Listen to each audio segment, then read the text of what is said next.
ಇಡ್ಲಿ, ದೋಸೆ, ಚಪಾತಿ, ರೊಟ್ಟಿ, ರೈಸ್ ಬಾತ್, ಚಿತ್ರಾನ್ನ ಇದೆಲ್ಲ ಮಾಡಿದಾಗ ಈ ರೀತಿ ಪುದೀನ ಚಟ್ನಿನ ಟ್ರೈ ಮಾಡಿ. ತುಂಬ ಚೆನ್ನಾಗಿರುತ್ತೆ, ತಿನ್ನಕ್ಕೆ ರುಚಿಯಾಗೂ ಇರುತ್ತೆ, ನಮ್ಮ ಆರೋಗ್ಯಕ್ಕೂ ಒಳ್ಳೆಯದು. ಬನ್ನಿ ಹಾಗಾದರೆ ಈ ಪುದೀನ ಚಟ್ನಿನ ಮಾಡೋದು ಯಾವ ರೀತಿ ಅಂತ ನೋಡೋಣ. ಮೊದಲು ಗ್ಯಾಸ್ ಮೇಲೆ ಒಂದು ಪ್ಯಾನ್ ಇಟ್ಕೊಂಡು 2 ಟೇಬಲ್ ಸ್ಪೂನ್ ಕಡಲೆಬೇಳೆ, 2 ಟೇಬಲ್ ಸ್ಪೂನ್ ಉದ್ದಿನಬೇಳೆ ಹಾಕ್ಕೊಂಡು ಮೀಡಿಯಮ್ ಫ್ಲೇಮಲ್ಲೇ ಡ್ರೈ ರೋಸ್ಟ್ ಮಾಡ್ಕೊಳ್ಬೇಕು. ಕಡಲೆಬೇಳೆ ಉದ್ದಿನಬೇಳೆ ಬಣ್ಣ ಚೇಂಜ್ ಆಗಬೇಕು, ಅಲ್ಲಿವರೆಗೂ ಇದನ್ನು ರೋಸ್ಟ್ ಮಾಡ್ಕೊಳ್ಳಿ. ನೋಡಿ, ಈ ರೀತಿ ಲೈಟಾಗಿ ಕಲರ್ ಚೇಂಜ್ ಆಗ್ತಾ ಇರಬೇಕಾದ್ರೆ 1 ಟೇಬಲ್ ಸ್ಪೂನ್ ಬಿಳಿ ಎಳ್ಳು ಹಾಕ್ಕೊಂಡು ರೋಸ್ಟ್ ಮಾಡ್ಕೊಳ್ತಾ ಇದ್ದೀನಿ. ನೀವು ಬೇಕಿದ್ರೆ ಕಪ್ಪು ಎಳ್ಳು ಯೂಸ್ ಮಾಡ್ಬೋದು, ಆದರೆ ನೀವು ಮಾಡುವಂಥ ಚಟ್ನಿ ಕಲರ್ ಸ್ವಲ್ಪ ಚೇಂಜ್ ಆಗ್ಬೋದು ಅಷ್ಟೇ. ನೋಡಿ, ಈ ರೀತಿ ಲೈಟಾಗಿ ಕಲರ್ ಚೇಂಜ್ ಆಗಿದ ತಕ್ಷಣ ಇದನ್ನು ಒಂದು ಪ್ಲೇಟ್ಗೆ ಹಾಕಿ ತೆಗೆದಿಟ್ಕೊಳ್ಳಿ.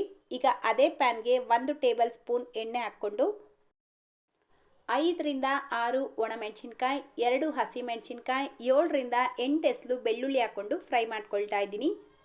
ಹಸಿಮೆಣಸಿನ್ಕಾಯಿನ ನೀವು ಯಾವಾಗಲೇ ಫ್ರೈ ಮಾಡಬೇಕಾದ್ರೂ ಈ ರೀತಿ ಮುರಿದ್ಬಿಟ್ಟು ಹಾಕ್ಕೊಳ್ಳಿ, ಇಲ್ಲಾಂದರೆ ಎಣ್ಣೆಗೆ ಹಾಕಿದ ತಕ್ಷಣ ಸಿಡಿಯುತ್ತೆ.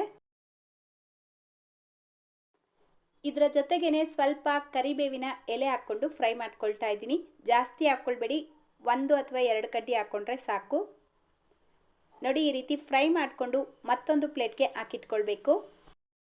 ಈಗ ಮತ್ತೆ 1 ಟೀ ಸ್ಪೂನ್ ಎಣ್ಣೆ ಹಾಕ್ಕೊಂಡು ಮೀಡಿಯಮ್ ಸೈಜ್ದು 1 ಟೊಮೆಟೊ ಹಾಕ್ಕೊಂಡು ಫ್ರೈ ಮಾಡ್ಕೊಳ್ತಾ ಇದ್ದೀನಿ. ಈ ರೀತಿ ಸ್ವಲ್ಪ ದೊಡ್ಡ ಸೈಜಲ್ಲಿ ಕಟ್ ಮಾಡಿಬಿಟ್ಟು ಹಾಕ್ಕೊಳ್ಳಿ. ಟೊಮೆಟೊ ಪೂರ್ತಿಯಾಗಿ ಆಪ್ಷನಲ್, ನಿಮಗೆ ಬೇಡ ಅಂದರೆ ಸ್ಕಿಪ್ ಮಾಡ್ಕೊಳ್ಬೋದು. ಪುದೀನ ಚಟ್ನಿ ತುಂಬ ದಿನ ನೀವು ಸ್ಟೋರ್ ಮಾಡ್ತೀರಾ ಅನ್ನೋ ಹಾಗಿದ್ರೆ ಟೊಮೆಟೊ ಹಾಕ್ಕೊಳ್ಬಾರ್ದು, ಸ್ಕಿಪ್ ಮಾಡ್ಕೊಳ್ಳಿ. ನೋಡಿ, ಈ ರೀತಿ ಲೈಟಾಗಿ ಫ್ರೈ ಮಾಡಿಕೊಂಡು ತೆಗೆದಿಟ್ಕೊಳ್ತಾ ಇದ್ದೀನಿ. ತುಂಬ ಸಾಫ್ಟ್ ಆಗೋವರೆಗೂ ಫ್ರೈ ಮಾಡ್ಕೊಳ್ಬಾರ್ದು. ಈಗ ಅದೇ ಪ್ಯಾನ್ಗೆ 1 ಕಟ್ಟಷ್ಟು ಪುದೀನ ಸೊಪ್ಪು ಹಾಕ್ಕೊಂಡು ಫ್ರೈ ಮಾಡ್ಕೊಳ್ತಾ ಇದ್ದೀನಿ. ನಾನಿಲ್ಲಿ 1 ಕಟ್ ಪುದೀನ ಯೂಸ್ ಮಾಡಿರೋದ್ರಿಂದ ಎಲ್ಲ ಪದಾರ್ಥಗಳನ್ನು ಜಾಸ್ತಿ ಹಾಕ್ಕೊಂಡಿದ್ದೀನಿ. ನೀವು ಅದೇ 1 ಟೈಮ್ಗೆ ಮಾಡ್ಕೊಳ್ತಾ ಇದ್ದೀರಾ, ಸ್ವಲ್ಪ ಪುದೀನ ಯೂಸ್ ಮಾಡ್ತೀರಾ ಅನ್ನೋ ಹಾಗಿದ್ರೆ ಎಲ್ಲ ಪದಾರ್ಥಗಳನ್ನು ಕಡಿಮೆ ಹಾಕ್ಕೊಳ್ಬೇಕು. ನೋಡಿ, ಈ ರೀತಿ ಫ್ರೈ ಮಾಡಿಬಿಟ್ಟು ಒಂದು ಪ್ಲೇಟ್ಗೆ ಹಾಕಿ ತೆಗೆದಿಟ್ಕೊಳ್ತಾ ಇದ್ದೀನಿ. ನೆಕ್ಸ್ಟ್ ಈಗ ಒಂದು ಮಿಕ್ಸರ್ ಜಾರ್ ತಗೊಂಡು ನಾವಾಗಲೇ ರೋಸ್ಟ್ ಮಾಡಿ ಇಟ್ಕೊಂಡಿರುವಂಥ ಕಡಲೆಬೇಳೆ, ಉದ್ದಿನಬೇಳೆ, ಎಳ್ಳು ಹಾಕ್ಕೊಳ್ತಾ ಇದ್ದೀನಿ. ಅದೇ ರೀತಿ ಒಣಮೆಣಸಿನ್ಕಾಯಿ, ಹಸಿಮೆಣಸಿನ್ಕಾಯಿ, ಬೆಳ್ಳುಳ್ಳಿನ ಹಾಕ್ಕೊಂಡು ಮೊದಲಿಗೆ ಇದನ್ನು ಪೌಡರ್ ಮಾಡ್ಕೊಳ್ಬೇಕು. ನೋಡಿ, ಈ ರೀತಿ ಪೌಡರ್ ಮಾಡ್ಕೊಂಡಿದ ನಂತರ ಅದಕ್ಕೆ ಫ್ರೈ ಮಾಡಿ ತೆಗೆದಿಟ್ಕೊಂಡಿರುವಂಥ ಟೊಮೆಟೊ ಮತ್ತು ಪುದೀನ ಹಾಕ್ಕೊಳ್ತಾ ಇದ್ದೀನಿ.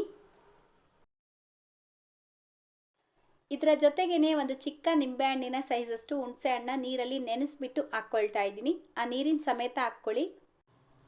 ಈಗ ರುಚಿಗೆ ತಕ್ಕಷ್ಟು ಉಪ್ಪು ಹಾಕ್ಕೊಂಡು ನುಣ್ಣಗೆ ರುಬ್ಕೊಳ್ಬೇಕು. ನೀವು ಬೇಕಿದ್ರೆ ಸ್ವಲ್ಪ ಲೈಟಾಗಿ ತರ್ತರಿಯಾಗೂ ರುಬ್ಕೊಳ್ಬೋದು. ನಿಮ್ಗೆ ಇಷ್ಟ ಇದ್ದರೆ ಇದರ ಜೊತೆಗೆ ಸ್ವಲ್ಪ ತೆಂಗಿನಕಾಯಿ ಹಾಕ್ಕೊಂಡು ರುಬ್ಕೊಳ್ಬೋದು.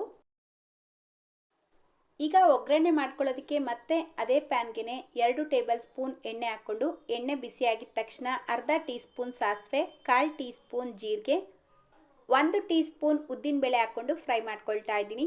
ಇದರ ಜೊತೆಗೇ ಒಂದು ಒಣಮೆಣಸಿನ್ಕಾಯಿ, ಸ್ವಲ್ಪ ಕರಿಬೇವಿನ ಎಲೆ ಹಾಕ್ಕೊಳ್ಳಿ.